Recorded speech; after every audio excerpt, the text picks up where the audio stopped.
వరద వినాయకుడు, వరదాయకుడైన వినాయకుడు అనే అంశం మీద వినాయకుని తత్వం ఆధారంగా జరగబోతూ ఉన్న ప్రవచనానికి మీకు అందరికీ హృదయపూర్వకంగా స్వాగతం పలుకుతున్నాం.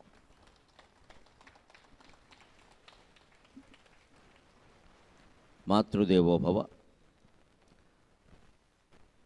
తల్లిని తూచగా గలుగు ధాన్యధనములు లేవుగాని, అమ్మా తల్లిని తూచగా గలుగు ధాన్యధనములు లేవుగాని, నేనల్లిన పద్యమొక్కటి హృదంతర భావసుధాస్రవంతియై. తల్లిని తూచగా గలుగు ధాన్యధనములు లేవుగాని, నేనల్లిన పద్యమొక్కటి హృదంతర భావసుధాస్రవంతియై.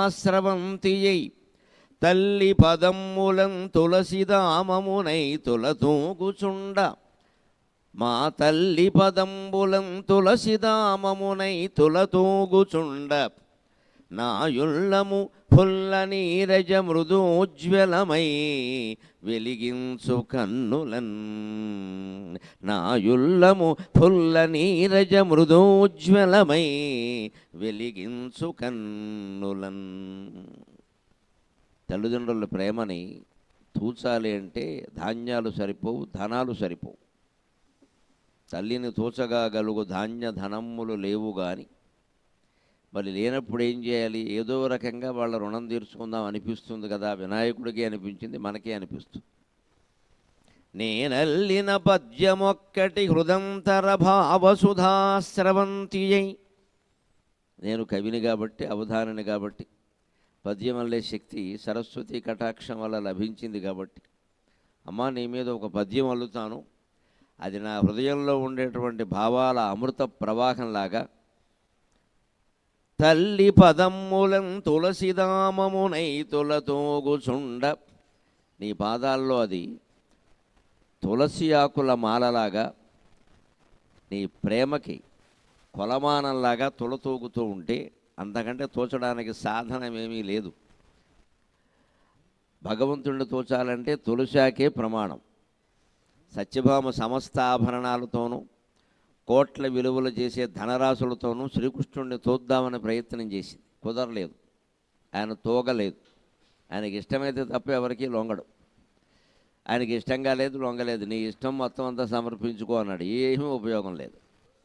చివరికి బంగారం అంతా అయిపోయి మంచాలు కుర్చీలు కూడా పట్టుకొచ్చి అందులో బారేశారు. అయినా కుదరలేదు.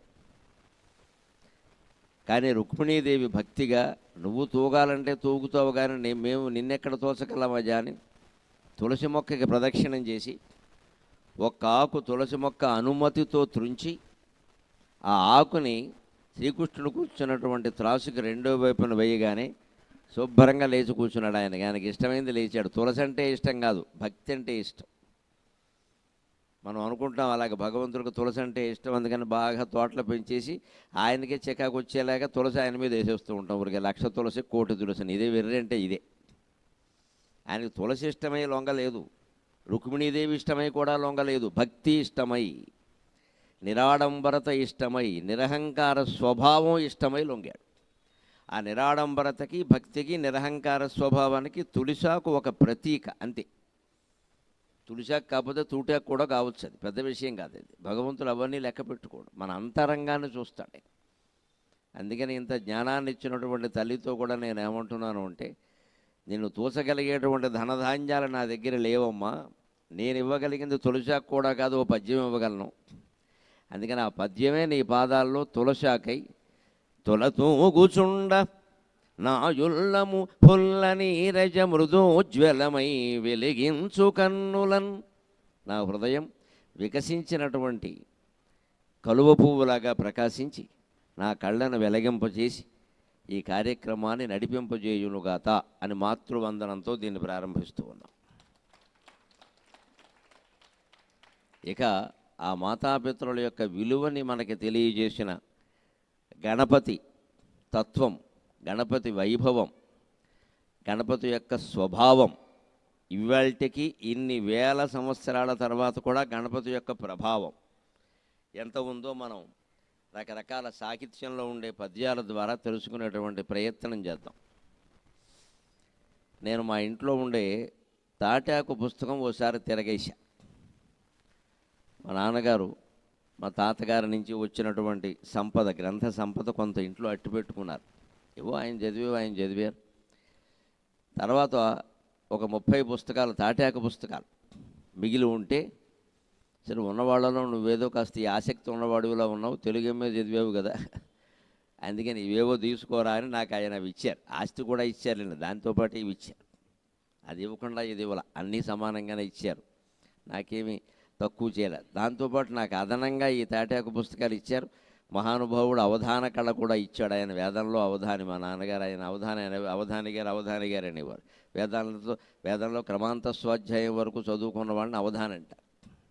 అంచేత నా అవధాన కళని, తాటాకు పుస్తకాలని నాకు మా అన్నదమ్ముల కంటే అదనంగా ఇచ్చారు ఆయన. అది గొప్ప అనుగ్రహంగా నేను భావించాను. అందులో సరే అవన్నీ చూస్తే ఎక్కువ భాగం అచ్చు అయిపోయినవే, ఇంకా కొన్ని దెబ్బతింటున్నాయి. అందుకని అప్పట్లోనే ఆయన ఇచ్చిన తర్వాత కొద్ది సంవత్సరాలకి 88 ప్రాంతంలో, 1988 ప్రాంతంలో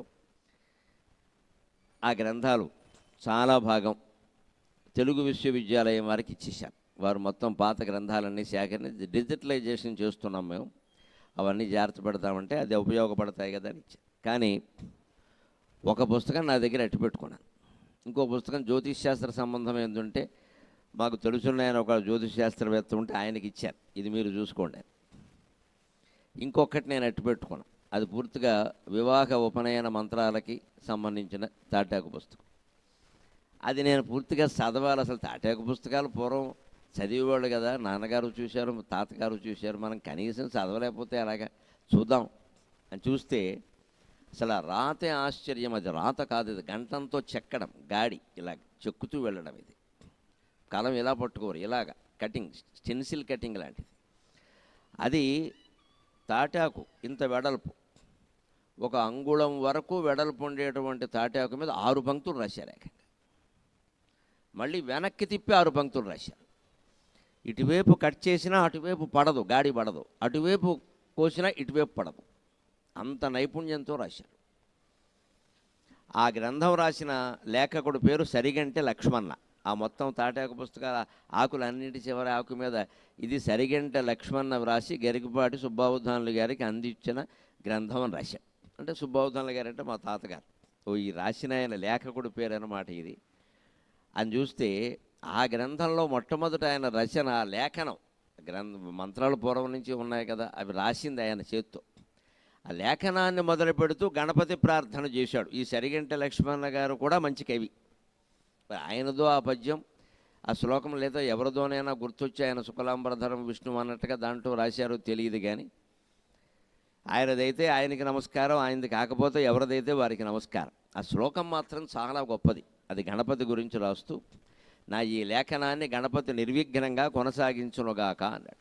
ఎప్పుడు మనం ఏ పని మొదలుపెట్టినా, ముఖ్యంగా రాతకోతల పనులు ఏం మొదలుపెట్టినా, ప్రామిసరీ నోట్ రాసినా సరే, ఒక ముఖ్యమైన ఆర్థిక సంబంధమైన ఉత్తరం, అందులో డబ్బు లెక్కలు ఉండేటువంటి ఉత్తరం రాసినా సరే, పొలం దస్తావేజు రాసినా సరే, అమ్మినా కొన్నా, ఏ రకమైన డాక్యుమెంట్ అంటారు ఇవాళ, డాక్యుమెంట్ ఏది మొదలుపెట్టినా అందులో ఇబ్బందులు లేకుండా ఉండాలంటే గణాధిపతికి నమస్కారం చేయాలి. లేకపోతే ఒక్కోసారి వర్ణక్రమ దోషం, స్పెల్లింగ్ మిస్టేక్ అంటారు, అది కూడా పెద్దదైపోతుంది. తర్వాత దానికి మళ్ళీ లక్షలు కట్టాల్సి వస్తుంది. అటువంటి ఇబ్బందులు రాకుండా ఉండాలి. ఒకవేళ వచ్చినా స్వల్పంగా తొలగిపోవాలంటే గణపతిని ప్రార్థించాలి. అందుకోసం ఆయన ప్రార్థన చేస్తూ ఆయనదో మరి ఎవరిదో కానీ ఒక అద్భుతమైన శ్లోకం రచించాడు. మాతామక మహాశైలం పితామక మఖస్తతం కారణం జగతాం వందే కంఠాదు పరివారణం. మాతామక మహాశైలం పితామక మఖస్తతం, మాతామక మహాశైలం పితామక మఖస్తతం కారణం జగతాం వందే కంఠాదు పరివారణం. తల్లిదండ్రులు గొప్పవాళ్ళు అయితే పిల్లలు ఆ విషయం చెప్పుకుంటారు. నేను కలెక్టర్ గారి అబ్బాయిని, నేను మంత్రి గారి అబ్బాయిని, నేను ఎమ్మెల్యే గారి అబ్బాయిని, నేను ముఖ్యమంత్రి గారి అబ్బాయిని అని చెప్పుకుంటారు. చెప్పుకోవచ్చు, తప్పులేదు. కానీ పిల్లలు వాళ్ళ పరువు ప్రతిష్టలను నిలబెట్టాలి. చెప్పుకుంటున్నారంటే ఎందుకు చెప్పుకుంటున్నావు? ఏదో కూడని పనులన్నీ చేసి తర్వాత తండ్రి చేత పోలీస్ స్టేషన్కి ఫోన్ చేయించాలనక చెప్పుకోవడం ఇక్కడ. ఇప్పుడు జరుగుతున్నవి అవే. గొప్పవాళ్ళ పిల్లలు ఏం చేస్తారు అంటే వాళ్ళు ఇష్టం వచ్చినట్టు వ్యవహరించి చివరికి తండ్రి చేత ఫోన్ చేయిస్తారు. తండ్రి నేను చేయను అని ఏదైనా కొంచెం కోపంగా ధర్మరాజులో మాట్లాడితే తల్లి చేత గిల్లిస్తారు. ఒక గిల్లు చెప్పో మీ ఆయనకి, లేకపోతే ఊరేసుకుంటా అంటాడు. పాపం మీ తల్లి లొంగిపోయి ఏం చేయకూడదా నువ్వేనా పతివ్రత అని ఆయన అంటుంది. ఇక్కడ ఇది కొడుకు చెప్పదు, తండ్రినే అంటుంది, భర్తనే ఉంటుంది. ఎందుకు పిల్లలు పుట్టాక పిల్లలు ఎక్కువైపోతారు మొగుడు కంటే, అదో సహజ సిద్ధాంతం. అందుకని చేయకూడదా, నువ్వు ఖర్చు పెట్టలేదా, నువ్వు చేయలేదా, ఏదో ఉంటుంది ఇక్కడ. అంతే, మొత్తం ఇలాగే సంసారాలు నాశనం అవుతున్నాయి. ఇక్కడే మనం చాలా గట్టిగా ఉండాలి. అదే చెబుతున్నాడు ఈ శ్లోకంలో. అందుకే నేను దీంతో ప్రారంభిస్తున్నా, దీన్ని ఎంచుకున్నా. మాతామహ మహాశైలం. వినాయకుడు మాతామహుడు ఎవరండి? హిమవత్పర్వతం. ఎందుకంటే హిమవత్పర్వత రాజకుమార్తె హైమవతి, పార్వతీదేవి. ఆవిడికి జన్మించిన వాడు వినాయకుడు. అందుకని వినాయకుడికి తల్లి తండ్రి. మాతామహుడు ఎవరు? హిమవంతుడు. నీ మాతామహుడు హిమవత్పర్వతం అయ్యా, చల్లని పర్వతం, ఉన్నతమైన పర్వతం. అంత ఉన్నతమైన పర్వతం ఎక్కడా లేదు అసలు, ప్రపంచంలోనే లేదు. ఎవరెస్ట్ శిఖరం ఎక్కడుంది? అందులోనే ఉంది. అంటే ఆ ఉన్నతమైన పర్వతానికి మనవడు హిమవంతుడు. అంటే ముందు వినాయకుడు పుట్టాక, వినాయకుడు మనవడు అంటే ముందు వినాయకుడు పుట్టాక ఆయన్ని హిమవంతుడు మనవడు అంటారు. వినాయకుడు తన వైభవం అంతా ప్రకటించాక ఏమన్నారంటే వినాయకుడిని వినాయకుడే అని, హిమవంతుడిని వినాయకుడికి తాతగారు అన్నారు. అది విశేషం.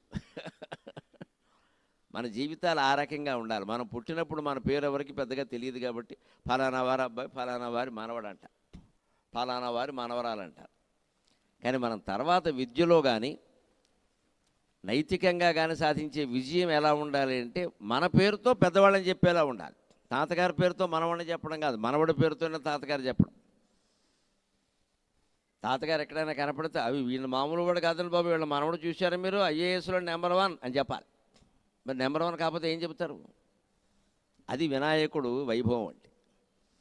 ఆయన తాతగారికి గొప్ప పేరు తీసుకొచ్చాడు. వినాయకుడు పుట్టి మహానుభావుడు అయిన తర్వాత, జగత్తంతా పూజలు అందుకున్న తర్వాత ఇక హిమవంతుడు ఎవరికి గుర్తులేడు. హిమవంతుడు ఎవరంటే వినాయకుడు తాత.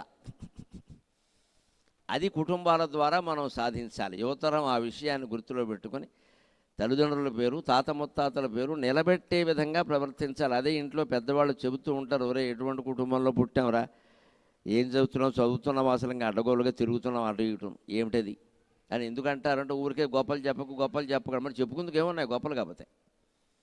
ఆ వంశంలో పుట్టామంటే దానివల్ల కొన్ని ప్రయోజనాలు ఉంటాయి ఖచ్చితంగా. ఒక కార్యాలయానికి మనం వెళ్ళామనుకోండి, మనం మామూలుగా అందరి గురించిన పని మీదే వెళ్ళినా మన పేరో లేకపోతే మన తండ్రి పేరో తల్లి పేరో తాత పేరో చెబితే తొందరగా పనులు అవుతున్నాయి. అక్కడ ఫలానా వారు అబ్బాయి అండి అని మనకు కుర్చీ వేసి కొంచెం కూర్చోవా ఏమనుకోక, మీ నాన్నగారు నాకు బాగా తెలుసు, నేను ఆయన కలిసి పనిచేసాం అని చెప్పి ఆ పని చేసేస్తాడు. మరి తండ్రి పేరో తల్లి పేరో మనకు ఉపయోగపడుతున్నప్పుడు మనం ఆ తల్లికి తండ్రికి ఉపయోగపడాలా వద్దా? అది వినాయకుడి యొక్క తత్వం. మాతామహ మహాశైలం. అందుకని ఆయన మాతామహుడే చాలా గొప్పవాడు. ఆయనకి ఈయన పేరు తీసుకొచ్చాడు. పితామహ మఖస్తతం. అప్పుడు వినాయకుడికి ఇంకొక అనుమానం వచ్చింది. మాతామహుడు బాగానే ఉంది, మరి మా పితామహుడు కూడా చెప్పండి, ఆయనకు కూడా పేరు తీసుకొస్తా అన్నాడు. పితామహుడు లేడు ఆయనకి. ఎందుకని ఆయన తండ్రి ఎవరు? శివుడు. శివుడికి తండ్రి లేడు, తల్లి లేదు. శివుడికి తల్లి తండ్రి ఎవరూ లేరు. ఆయన స్వయంభూ అంటారు, స్వయంభూలింగం అంటారు. అందుకని స్వయంభూ అయిన భగవంతుడికి తల్లిదండ్రి ఎక్కడ ఉంటారు? అందుకని శివుడిని అడిగాడు, నాన్నగారు మీ మామగారు హిమవంతుడు, మాకు తాతగారు, ఆయనకి పేరు వచ్చింది అంటున్నారు, నేను మీ తాతగారు మీ నాన్నగారు ఎవరో చెప్పండి అంటే, నాకు తెలిస్తే కదరా నీకు చెప్పడానికి అన్నాడు. అందుకే మీరు శివాలయంలో గిరిజా కళ్యాణం జరుగుతూ ఉంటే ప్రవర చెప్తారు. ఏదో ముత్తాత పేరు, తాత పేరు, తండ్రి పేరు చెప్పి అక్కడ క్షేత్రంలో రామలింగేశ్వర స్వామి అంటే రామలింగేశ్వర స్వామి అంటే. అందుకే ఏం చెప్తారంటే సదాశివ శర్మణో నప్త్రే పరమేశ్వర శర్మణ పౌత్రాయ. అందుకని ఈశ్వర శర్మణ పుత్రాయ రామలింగేశ్వర శర్మణే వరాయ అని చెబుతారు.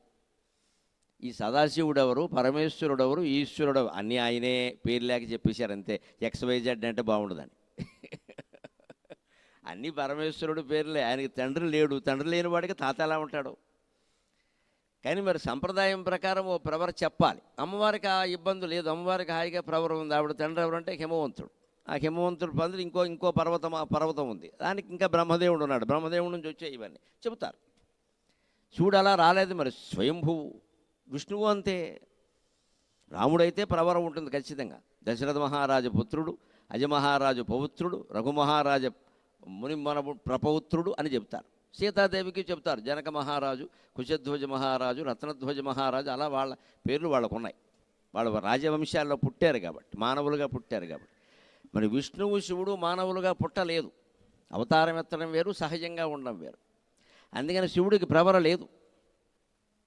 అందుకని వినాయకుడు అడిగితే మా నాన్న పేరు నాకే తెలియదురా, నీకేం చెప్పను అన్నట్టు. దానికి ఇక్కడ కవి ఏమంటున్నట్టే సరిగంటే లక్ష్మణ్ గారు, పితామహ మహస్తతం. పితామహుడు ఎవరంటే ఒక మహత్తరమైన తేజస్సు, అంతటా వ్యాపించిన తేజస్సు, అంతకంటే ఏం లేదు పో అన్నాడు. అంచేది వినాయకుడికి మాతామహుడు ఎవరంటే హిమవంతుడు, పితామహుడు ఎవరంటే విశ్వమంతా వ్యాపించిన పరమాత్మ తేజస్సు. అది ఆయనే, వినాయకుడే పరమాత్మ. ఇంకా మళ్ళీ వేరే చెప్పేది ఏమిటి, ఆయనే. కారణం జగతాం వందే కంఠాదుపరివారణం. ఈ జగత్తుకంతటికి కారణమైన వాడు వినాయకుడు. కారణం కావడం అంటే భగవంతుడు ఈ జగత్తు కారణం అంటే కారణం, కాదంటే కాదు. మనం కూడా ఇంట్లో ఉంటున్నాం, సంసారం చేస్తున్నాం, ఉద్యోగం చేస్తున్నామంటే దేనికైనా మనం కారణమా అంటే కారణమే ఒప్పుకోవాలి, కాదు అంటే కాదు కూడా. బయటికి కారణంలాగా కనపడుతూ మన పనేదో మనం చెయ్యాలి. లోపల మాత్రం నేను కారణం కాదు, నేను కారణం కాదు, జరుగుతోందంతే, జరుగుతోందంతే, నేను చేయడం లేదు, it's going on, I'm not doing అంటారు ఇంగ్లీష్లో. అది జరుగుతోంది, నేను చేయడంలా. అలా ఉంటాడు భగవంతుడు. అందుకే ఆయనకి కారణం అకారణం అని కూడా అంటారు. కారణాయ నమః, అకారణాయ నమః, కారణాకారణాయ నమః. ఈ మాటలన్నీ ఉంటాయి. ఈ మాటలన్నీ భగవంతుడికి వర్పిస్తాయి. ఆయన అనుకుంటే కారణం అవుతాడు, లేకపోతే కారణం కాదు. ఎందుకంటే నేను కారణము అని ఆయన అనుకోడు. జీవుడికి దేవుడికి తేడా అదే. మనం ప్రతిదానికి మనం కారణం అని అనుకుంటాం. ఏదైనా గొప్ప పని జరిగింది అనుకోండి, ముందే వచ్చేస్తాం, ఇది నా వల్ల జరిగింది, నా వల్ల జరిగింది. ఏదైనా చెడు జరిగింది అనుకోండి, అబ్బాబ్బా నేను వద్దని చెప్పినా కానీ వాడు ఎవడో చేశాడంట. అక్కడ మంచి పనికి, గొప్ప పనికి అందరూ ముందుకు వచ్చేస్తారు, నేనే చేశాను. ఏదైనా లోపం జరిగేసరికి నాది కాదంటాడు. కొంతమంది మనుషులు ఎలా ఉంటారు అంటే విపరీతమైన నిరాశకి నిస్పృహకి లోనయ్యి ఆ ఏదైనా సమస్య వస్తే నాకే సమస్యలు వస్తున్నాయి, ఈసారి ఏమిటో ఏడాది బట్టి అలాగే జరుగుతోంది, ఎందుకంటే కిందసారి నేను గణపతి పూజలో 21 పత్రాలకి 19 ఇచ్చా, 2 దేలా, అందుకని దేవుడు కక్ష కట్టాడు అనుకుంటారు. వారికో నమస్కారం. ఈ 2 ఆకుల కోసం ఏడుస్తాడా దేవుడు? ఇక్కడ 2 ఆకులు కావాలంటే తమిళనాడులో అన్నాడీఎంకే పార్టీ ఉంది, వాడిని అడిగితే 2 ఆకులు ఇస్తాడు, వాళ్ళ గుర్తు ఇదే. ఈ 2 ఆకుల కోసం దేవుడు ఏడుస్తాడు. కానీ మనిషి ఆలోచన అలా ఉంటుంది. మూఢ విశ్వాసాలంటే ఇవే. నేనేదో వినాయకుడు పూజలో లోపం చేశా, అందుకని నాకు ఇవన్నీ వచ్చేసే వరుసగా. నిజానికి పూజలో లోపం జరిగితే అవన్నీ రావండి. అలాగే దేవుళ్ళు కక్ష కట్టరు. దేవుడు అంటే దయామయుడు. మనం పూజ ఎప్పుడు ఆయన కోపం కక్ష కూడా కట్టాడు, కోపం కూడా చూపడు, దాని ఫలితం రాదు. ఎందుకంటే నువ్వు చిత్తశుద్ధితో చేయలేదు. అది ఆకు పెట్టడం, చాకు పెట్టడం సమస్య కాదు. అక్కడ నువ్వు చిత్తశుద్ధితో చేయలేదు. ఏవో పిచ్చి కోరికలు